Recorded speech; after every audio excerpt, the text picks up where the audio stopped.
So it's really important to look at where are your skills? Where is your excitement lie? When you spend your energy there, you're doing your best work. And that's when you're really giving the gifts to the world of what you have to offer, and then hiring the rest out, because you're wasting time trying to learn how to do something from the ground up.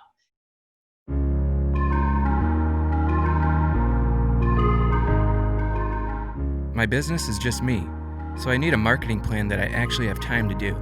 I never studied marketing, but I know I have to do it. Sometimes I just need help knowing where to begin. I never know if the money I spend on marketing is really paying off.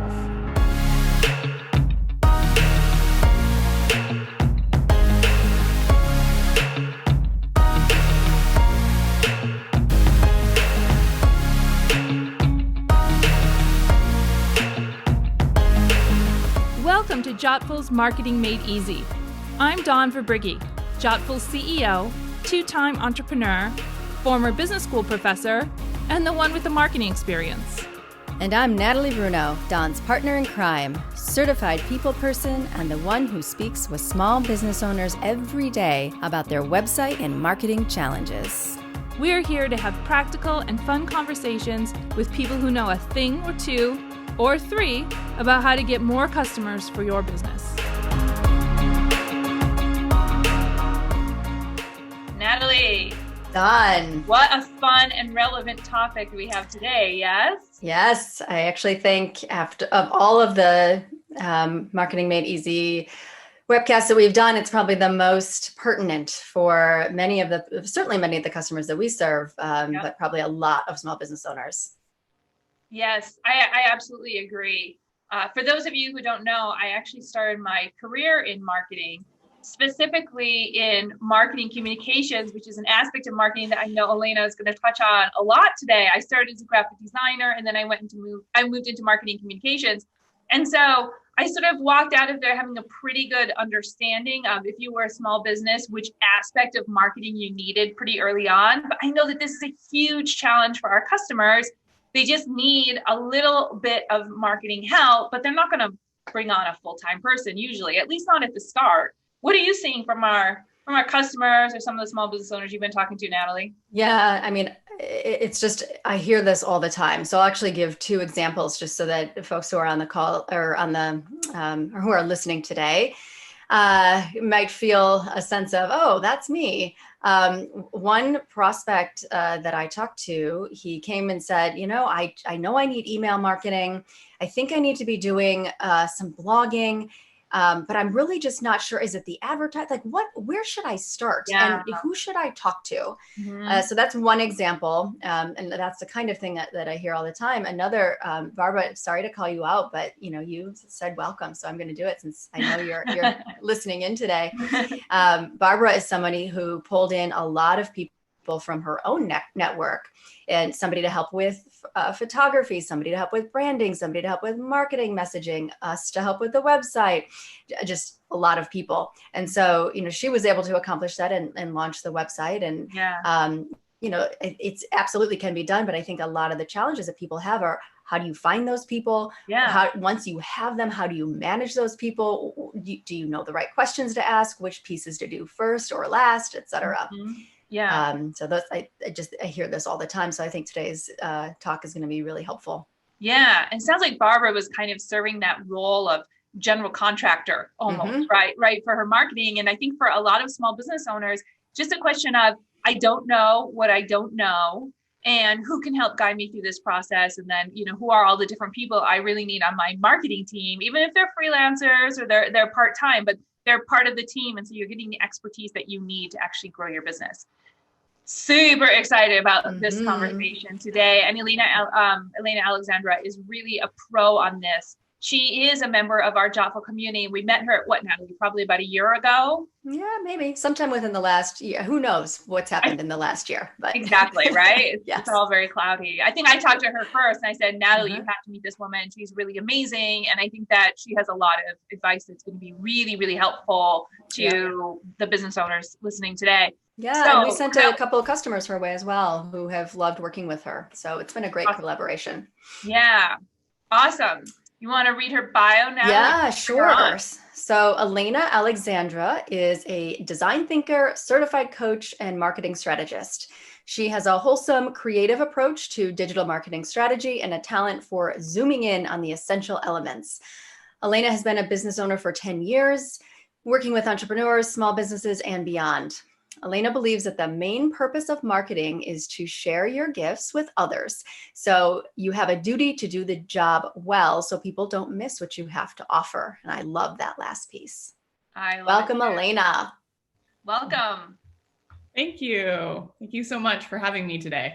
Hey, Elena, before we sort of dig into this question about what resources you need and who needs to be part of your marketing team, can you just talk to us a little bit about the basic building blocks? Sort of what do we actually need and what do we not need? Because as business owners, we are very constrained in terms of both time and money, right? So we really need to make sure that we're focusing our energies on the things that are going to be the most impactful for our business. So what do we actually need and what don't we? Yeah, I think that's a great question. And that's what I get into with a lot of my clients too, is they come in and they're like, oh, I want to be on all the social media platforms or something like that. And I was like, kind of slow people down and say, okay, let's really start at the beginning. Do you have a strategy? Mm-hmm. Do you know who your ideal client is? Do you know what they do, where they shop, where they show up, how they act? Mm-hmm. Let's really get zooming in on who you want to come in the door and what is the best strategy to meet your ideal client. So that comes in the form of being really clear about your brand. What does it look like? And also, what does it sound like? Mm-hmm. Mm-hmm. Yeah, we spent a lot of time on that for ourselves at Jockful. Absolutely. Yeah, I think that copy, the tone of your story is so important. And I really, I love the Jockful story. It's something that you can attach to. You can really feel the energy behind it. And that makes potential clients, want to speak with you. That you speak to that small business, you speak to that care of, oh my gosh, this is overwhelming. This is expensive to build a website, right? And so then that person knows that you get them. And when you do that, then you get your clients in the door and they feel cared about. Yeah. Mm-hmm. Yeah, we had in our last episode, or maybe it was the one before, where we talked about story brand. And how one of the very first things you need to do is establish empathy and credibility. And a lot of the establishing of credibility comes from your demonstration that you understand the problems that they face and just the challenges that they're up against every day. If you don't have a blueprint, you can't do that well. If you don't know who your audience is or where you're going or anything else, then you can't manage your business. So it's kind of coming down to the building blocks of you need a clear blueprint. You need to understand who your client is, which is really, to the story brand piece, your client is your hero. You're not the hero, right? You're their guide. So that's really important to establish early on. What are some of the skills that would be helpful to have on your team, of whether it's contractors or people in your network who are going to help you to get some of the marketing things done that you need to get done? Right. And so I think that what I'm speaking to is like the starting place is so important to get that brand strategy, to get that story done. So that would be a copywriter, a graphic designer, if you're hiring them separately, or if you're lucky, you can hire a marketing communications person that maybe can have the umbrella over both of those items and have kind of that domain where they can do really good story content and they can do really good branding. Elena, can you take a moment to explain what marketing communication is, or it's often known as MarCom? And I think that this is the area of marketing in particular that's really relevant for a lot of business owners, but they might not necessarily be familiar with the term marketing communications.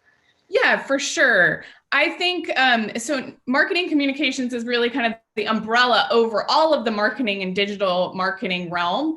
So it's PR, it's story, it's copywriting, it's the newsletters, it's the graphic design, it's social media, it's your website, it's all of those things kind of put into one. And the most important piece, and this is why I keep on pushing on this branding and strategy, is that in marketing and communications, it's really important to have the integrated marketing efforts. If you have social media happening over on the left-hand side and it's doing like happy little pandas, but your website doesn't express that happy panda at all, then you have a disconnect. So it's really important that you integrate these things so that they all work together. And that's where your marketing communications people come in, because they tend to have a really good ability to hold all of those pieces. Yeah. And so if you don't have necessarily a marketing communications person, but you need to bring in a bunch of those pieces and sort of serve as the project management person, can you talk some about the specific skills that business owners might need? Yeah, and I think it really depends a little bit on that business owner, right? So it depends on what your background is and where your skill set falls.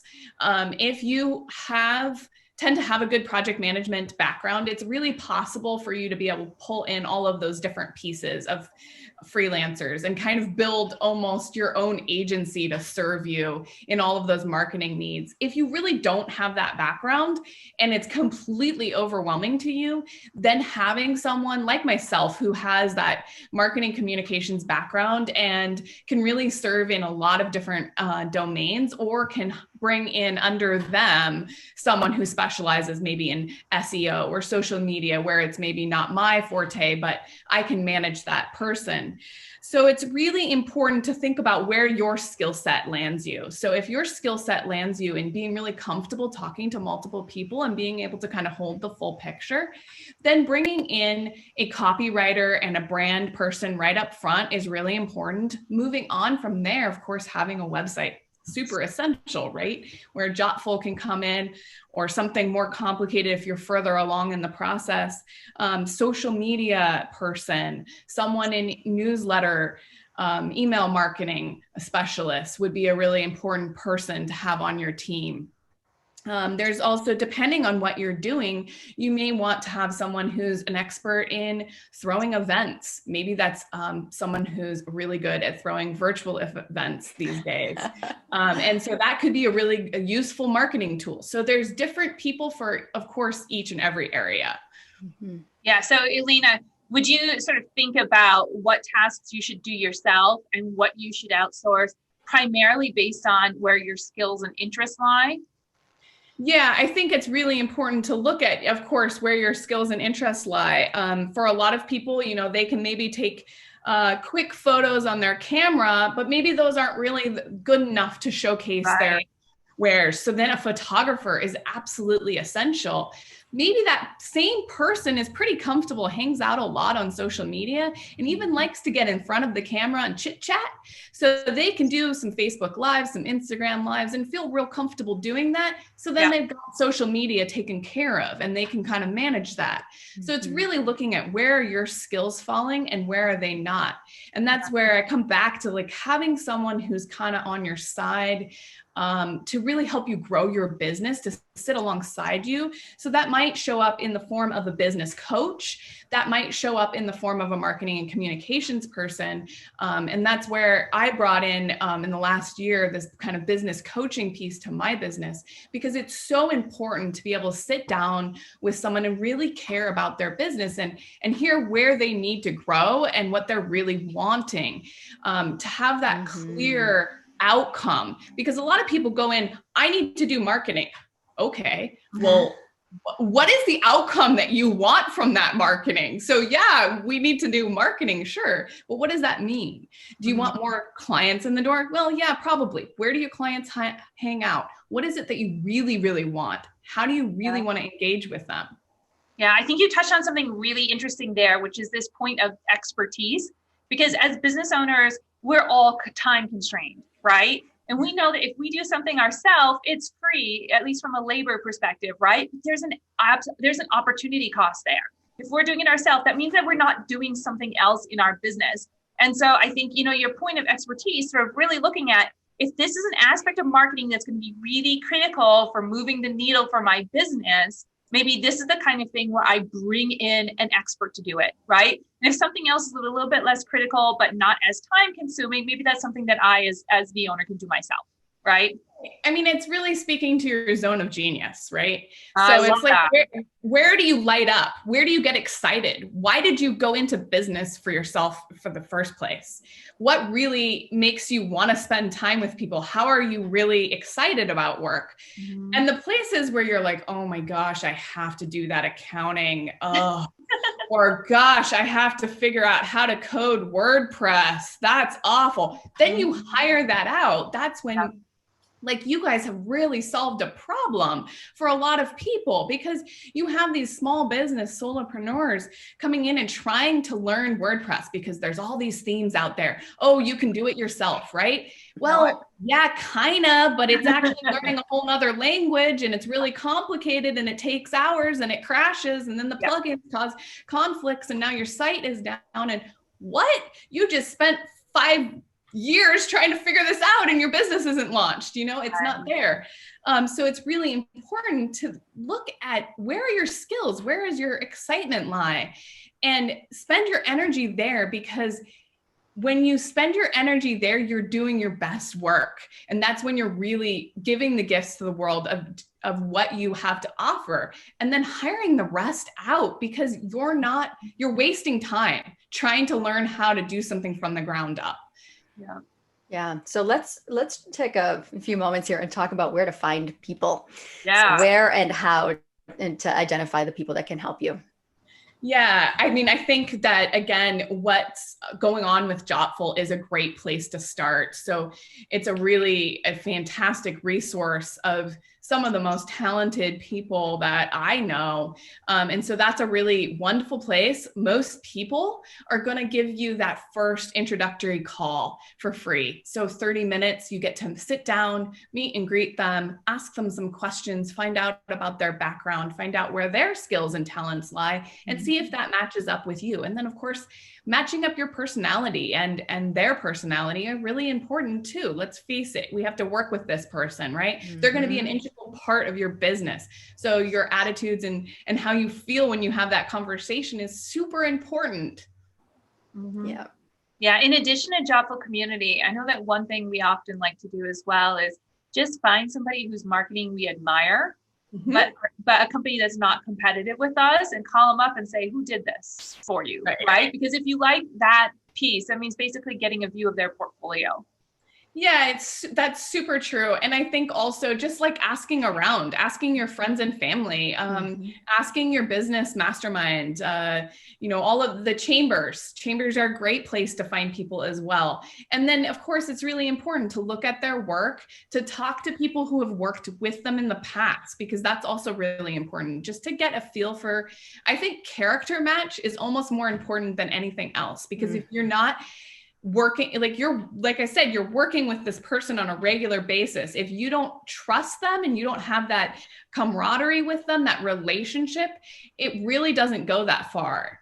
Because they can be the most skilled person in the world, but if they're not really able to listen to you and you don't have some trust with them, then it doesn't really matter. And when you're making that first hire, are you thinking about somebody who is probably a freelancer or a contractor? Or are you looking at maybe bringing somebody on part-time? And how do you manage those people to make them successful? Yeah, I think that it really depends. So again, it kind of depends on your business and what are you trying to undertake and where are you in that continuum of the process of opening your business. So are you at the place where hiring an agency with some higher costs, but where they kind of take on the whole thing for you and you have one person that you're talking to is a possibility. But like I said, a lot of times there's, inflated costs there for what you're getting because it's an agency and they have the cost of employees. Otherwise, I really think that in many cases, hiring a freelancer is the way to go. Many freelancers will also work with other freelancers. So if you kind of get your foot in the door with one freelancer that you really like and admire, then you can from there find the network for your other freelancers, and that can work really well. And I know like both you and Natalie are really good at working with your clients to kind of help pair them up with freelancers that might be able to best serve some of their needs. And so that's part of it, is finding those resources where you can kind of get matched up for the good relationship. Yeah, I think one of the things that you said in your last answer was about the trust factor, and where I really see that, and probably more than anywhere else in all the various different marketing pieces, is with content writing, because there's the like, this is my voice. And for most people, we all learn to write, right? So there's the whole continuum of where people are on the how to write spectrum. But I think turning that over, you sort of feel like, as the business owner, this is my business. This should be my voice. This is something I can do. I should do this. And then there's this amazing moment that happens when they realize this isn't actually my strength and I should pass this off to someone else. And, we all celebrate, but then finding the right person and then knowing, even when you've just started working with them, is this person really the right person? I think it's one of the most challenging places I found with that particular skill area. I don't know if you find that, or if you have suggestions for business owners on that topic. Yeah, I think that's, again, where I go, like, I'm super belaboring this whole relationship piece, because I think it is so important when you're having someone write the story of your business. You have to have a relationship with them. It is, for me, that is the skill set that is still the hardest to do, what I call a really bang up job, because it means getting inside that person's head, getting inside of their head and matching it then with what I know about marketing, and then convincing them that they should trust me because what I'm doing is outside of their comfort zone. I'm taking them on the journey that they need to be on. I'm writing for their audience, but it's a leap of faith. And that leap of faith is really scary. I wanted to go back really quickly to the rest of Dawn's question, because I realized I ignored the piece on the part-time. I don't think for most people it makes sense to hire an employee.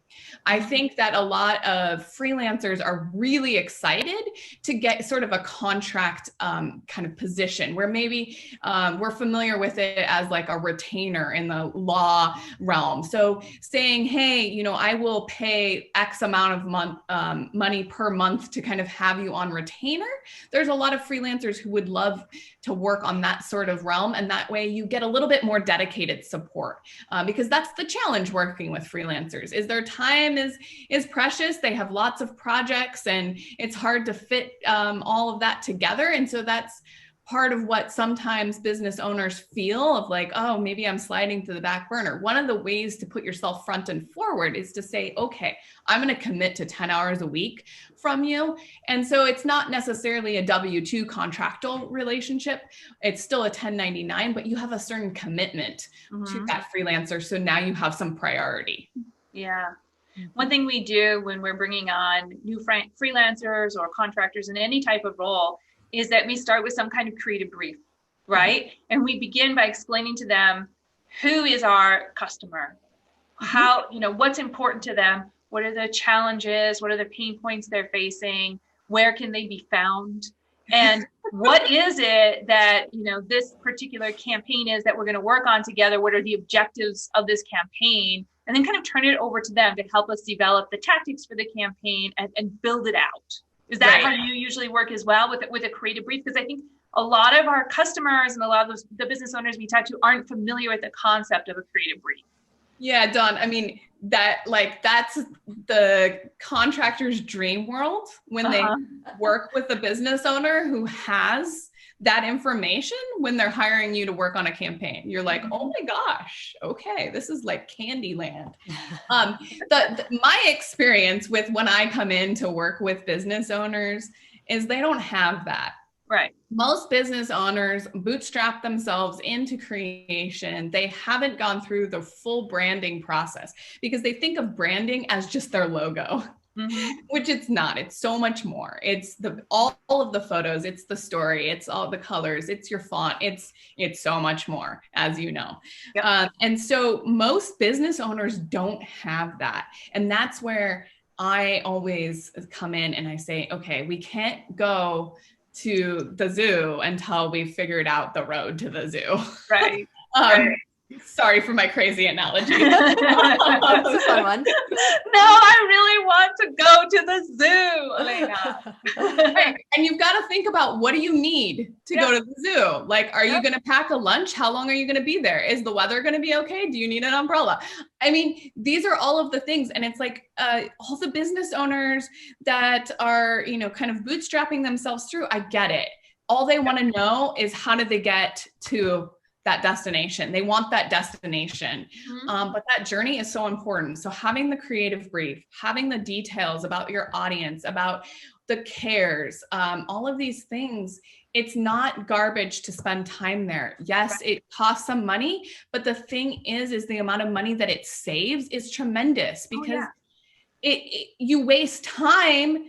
If you're marketing to the wrong person, you're wasting time. So you save so much time when you sit down with your new hire or your contractor, Dawn, and you have all of that information already. So that's why, if I can make one point today, it's get your strategy straight.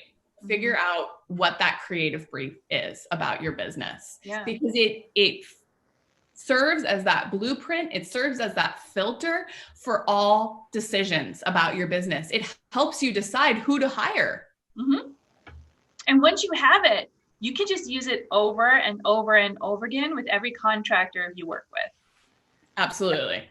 And so if that, we were talking about, do you spend time doing something yourself or not? There's classes. You can go learn how to put all of those things together. You can go sign up for a StoryBrand thing. It's quite expensive, but you can learn how to do it yourself. If that's the space that you want to learn and that lights you up, go do it. Power to you. If you don't, hire someone to do it. Don't think you can just short circuit the process.